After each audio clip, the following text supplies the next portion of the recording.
L'attrape-cœur, chapitre 21. Ça a été mon coup de peau du siècle. Quand je suis arrivée à la maison, Pete, le liftier du service de nuit, était pas là. C'était un nouveau. Alors je me suis dit qu'à moins de me cogner en plein sur mes parents ou quoi, je pourrais dire un petit bonjour à Phoebe et me barrer après sans que personne sache que j'étais venue. C'était un coup de peau du tonnerre. Ce qui arrangeait encore plus la situation, c'était que le garçon d'ascenseur était plutôt à classer dans les cloches. Je lui ai dit d'un air très détaché que j'allais chez les Dickstein. Les Dickstein, ce sont les gens qui ont l'autre appartement au même étage. Puis j'ai ôté ma casquette, pour pas faire mauvais genre, et je suis entrée dans l'ascenseur comme si j'étais terriblement pressée. Il avait fermé les portes, et il était prêt à mettre le truc en marche, quand il s'est tourné vers moi et il a dit « Ils sont pas là, ils sont à une soirée au 14e étage. » J'ai dit aucune importance. C'est entendu que je les attendrai.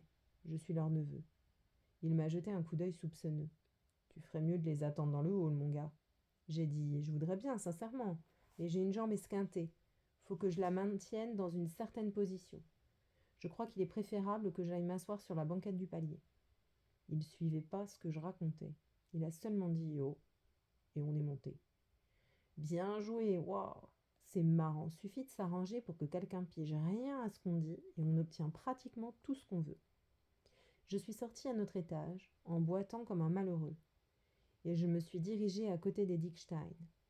Quand j'ai entendu la porte de l'ascenseur se refermer, j'ai fait demi-tour et je suis allée de notre côté. Tout se passait bien, j'étais dégivrée. J'ai pris ma clé et j'ai ouvert. Doucement, doucement, puis encore plus doucement. Et tout. Je suis rentrée et j'ai refermé la porte. Décidément, j'aurais dû être cambrioleur. Bien sûr, dans le vestibule, j'y voyais que dalle et je ne pouvais pas allumer. Il fallait que je prenne des précautions pour pas me cogner et faire du barouf. Mais en tout cas, je pouvais dire sans hésiter que j'étais à la maison. On sent tout de suite une drôle d'odeur qu'on trouve nulle part ailleurs. Je sais pas ce que c'est. C'est pas du chou-fleur, c'est pas du parfum. Difficile de préciser, hein. Mais on peut tout de suite dire qu'on est à la maison. J'ai voulu ôter mon manteau pour le mettre dans une penderie. Mais finalement, je l'ai gardé parce que la penderie est pleine de cintres qui font un vrai tintamarre quand on ouvre la porte. Puis j'ai avancé doucement, doucement, en direction de la chambre de Phoebe. Je savais que la bonne m'entendrait pas, because elle a un seul tympan. Quand elle était gosse, elle m'a dit un jour, son frère lui a enfoncé une paille dans l'oreille. Alors, elle est pas mal sourde et tout. Mes parents, eux, ils ont les oreilles comme celles d'un chien ligné. Ma mère, c'est-à-dire. Donc j'ai fait très attention en passant devant leur porte. Bon Dieu, j'ai même retenu mon souffle. Mon père, on lui casserait une chaise sur le crâne sans qu'il se réveille. Mais ma mère, il suffit qu'un de nous se mette à tousser quelque part en Sibérie et elle entend. Elle est drôlement nerveuse. Ça lui arrive d'être debout toute la nuit à griller des cigarettes. Finalement, au bout d'une heure ou presque, je suis arrivée dans la chambre de Phoebe. Elle y était pas. J'avais oublié. Oui, j'avais oublié qu'elle dort toujours dans la chambre de DB, quand il est à Hollywood ou ailleurs. Elle aime parce que c'est la plus grande chambre de la maison, et aussi parce qu'il y a un grand vieux bureau dingue que DB a acheté à une dame de Philadelphie, une alcoolique. Et puis un grand lit, un lit gigantesque, 10 miles de long sur 10 de large. Ce lit, je sais pas d'où il l'a ramené. En tout cas, la môme Phoebe, elle aime dormir dans la chambre de DB quand il n'est pas là. Et lui, il veut bien. Ça vaut le coup d'œil lorsqu'elle s'installe pour faire ses devoirs à ce bureau extravagant, presque aussi grand que le lit. Quand elle y est assise, on la voit à peine. Mais c'est le genre de machin qu'elle aime. Sa chambre, elle dit qu'elle lui plaît pas, because elle est trop petite. Elle dit qu'elle aime s'étaler. Ça me tue. La môme Phoebe, qu'est-ce qu'elle a à étaler? Rien. Bon, j'ai filé tout en douceur jusqu'à la chambre de DB, j'ai allumé la lampe qui est sur le bureau. La môme Phoebe, elle s'est même pas réveillée. Je l'ai regardée un bout de temps. Elle était endormie avec la figure sur le bord de l'oreiller et la bouche ouverte. C'est bizarre. Prenez les adultes, ils ont l'air tarés quand ils dorment la bouche ouverte. Mais pas les gosses. Les gosses, ils sont quand même chouettes. Ils peuvent avoir en plus bavé sur leur oreiller et ils sont quand même chouettes. J'ai fait le tour de la chambre, sans bruit, en inspectant un peu les lieux. Pour changer, je me sentais en forme. J'avais plus du tout l'impression que j'allais avoir une pneumonie ni rien. Je me sentais juste en bonne forme, pour changer. Les vêtements de Phoebe étaient sur une chaise, près du lit. Pour une gamine, elle est très ordonnée. Elle jette pas ses affaires n'importe où comme certains mômes. Elle bousille rien. La veste du costume brun que ma mère lui a apporté du Canada était suspendue au dossier de la chaise. Son chemisier et le reste étaient sur le siège.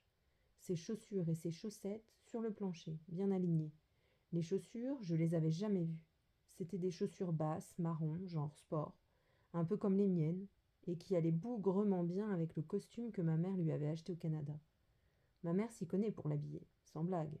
Ma mère, elle a un goût du tonnerre pour certaines choses. Elle vaut rien pour acheter des patins à glace ou des trucs comme ça, mais pour les vêtements, elle est extra. Je veux dire que Phoebe a toujours des robes à vous époustoufler. Prenez la plupart des gosses. Même si leurs parents sont à l'aise, c'est dément les trucs qu'on leur met sur le dos. Phoebe, je voudrais que vous la voyiez dans le costume que ma mère lui a acheté au Canada. Je vous jure.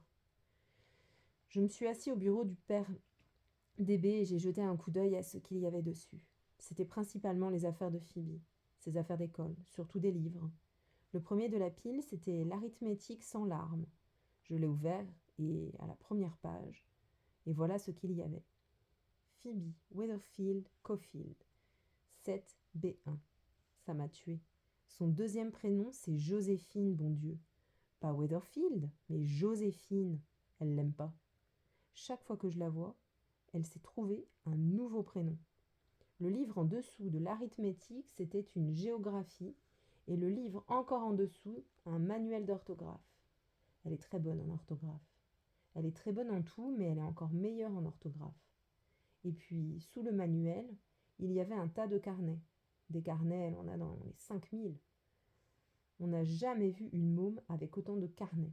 J'ai ouvert celui du dessus et j'ai regardé la première page. C'était écrit « Bernice, on se voit à la récréation. J'ai quelque chose de très important à te dire. » Sur cette page-là, c'était tout.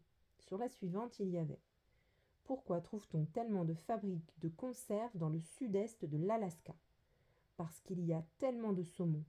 Pourquoi y a-t-il de riches forêts ? À cause du climat. Que fait notre gouvernement pour rendre la vie plus facile aux Esquimaux de l'Alaska ? À chercher pour demain. Phoebe Weatherfield Caulfield, Phoebe Weatherfield Caulfield, Phoebe Weatherfield Caulfield, Phoebe W. Caulfield, P.W. Caulfield. Faire passer à Shirley. Shirley, tu as dit que tu étais Sagittaire, mais t'es que Taureau. Apporte tes patins quand tu viens à la maison. Je me suis assis au bureau de DB et j'ai lu le carnet tout entier. Ça m'a pris beaucoup de temps et je pourrais passer mes jours et mes nuits à lire ce genre de trucs. Le carnet d'un môme, le carnet de Phoebe ou de n'importe quel môme. Les carnets de môme, ça me tue. Puis j'ai allumé encore une cigarette.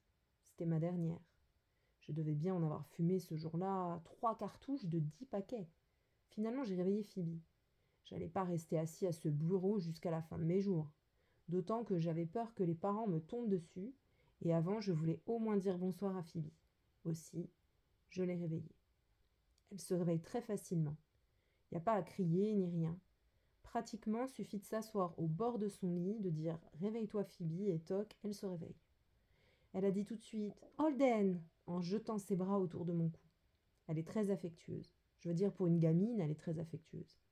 Parfois, elle est même trop affectueuse. Je l'ai embrassée et elle a dit « Quand tu es arrivée ?» Elle était drôlement contente de me voir, c'est sûr. Pas si fort. J'arrive à l'instant. Comment tu vas ? Très bien. Tu as eu ma lettre ? 5 pages, je t'ai écrit. Ouais, pas si fort. Merci. Elle m'avait écrit une lettre. J'avais pas pu lui répondre encore.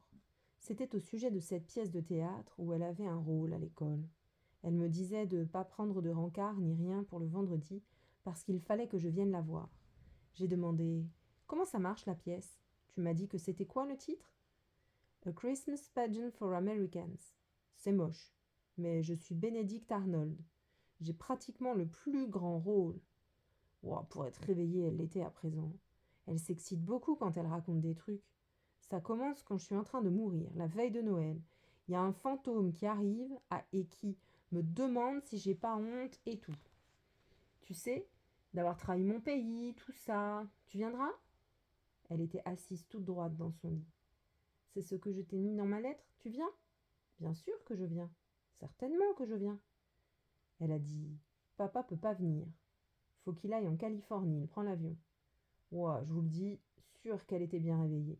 Pour se réveiller, ça lui prend 2 secondes. Elle était assise, ou plutôt comme agenouillée dans son lit, et elle me tenait la main. Écoute, maman a dit que tu arriverais mercredi. Oui, elle m'a dit mercredi. Je suis sortie un peu en avance. Pas si fort, tu vas réveiller tout le monde. Quelle heure il est ? Ils vont rentrer très tard, maman a dit. Ils sont allés à une soirée à Norwalk, Connecticut. Devine ce que j'ai fait cet après-midi, le film que j'ai vu. Devine. Je sais pas, écoute. Ils ont pas dit à quelle heure il. Le docteur, a dit la môme Phoebe.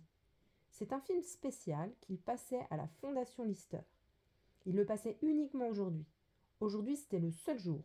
Ça parlait de ce médecin au Kentucky et tout ça, celui qui a collé une couverture sur la figure d'une petite fille qui est infirme et peut pas marcher.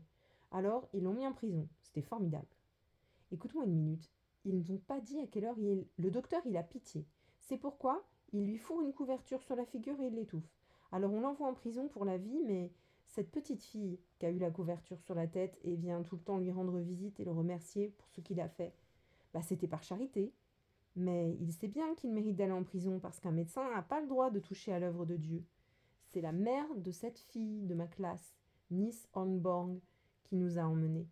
Alice est ma meilleure amie, la seule fille dans toute. J'ai dit, attends une seconde, veux-tu ? Je t'ai posé une question. Ils n'ont pas dit à quelle heure ils rentraient ? Non, mais ils ont dit très tard. Papa a pris la voiture pour qu'ils aient pas à se casser la tête avec les trains. Maintenant, il y a une radio dedans. Sauf que maman a dit qu'il ne faut pas faire la marcher quand on circule. Je commençais à me détendre. C'est-à-dire, j'en arrivais à m'en foutre qu'ils rentrent et me trouvent là. Je me suis dit, merde, tant pis. S'ils me trouvent, ben, ils me trouveront. Phoebe, j'aurais voulu que vous la voyiez. Elle avait son pyjama bleu avec sur le col des éléphants rouges.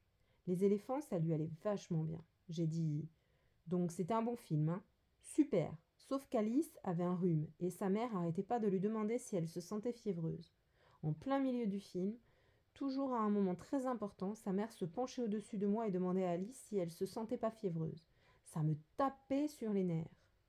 Alors, je lui ai dit pour le disque. J'ai dit, écoute, je t'avais acheté un disque, seulement je l'ai cassé en route. J'ai sorti les morceaux de la poche de mon manteau et je lui ai montré. J'ai dit, j'étais bourrée. Elle a dit, donne-les-moi. Elle a pris les morceaux du disque et elle les a mis dans le tiroir de la table de nuit. Elle me tue. J'ai demandé, il vient bébé pour Noël ?